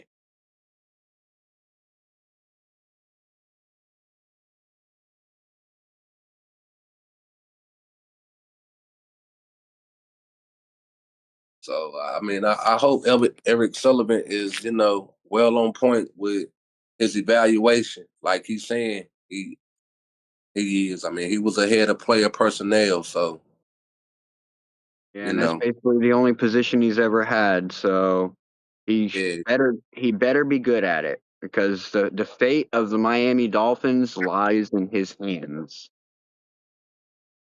Yep. Can't argue with his track record right now. But yeah, I gotta get off here. I gotta start doing some dad things. All right, man. Yeah, I gotta, well, my dad time is over a little bit. My son in college, so have But fun. yeah, y'all heard it here first. We made sure we were live for the breaking news. Jeff Hafley, the new head coach of the Miami Dolphins. We're gonna see how it goes. We're definitely gonna keep you guys posted and up to date on everything that happens over the course of this offseason, whether it pertains to whether it pertains Anthony Weaver, Tyreek Hill, Jalen Waddle, all the ins and outs. Be giving you guys some draft prospects to be looking over to hopefully catch the eyes of John Eric Sullivan. Maybe he'll like consider some of these guys, but he's the guy that's going to be building our team. We should have good days ahead of us as Dolphin fans. That's what we got to hope for right now.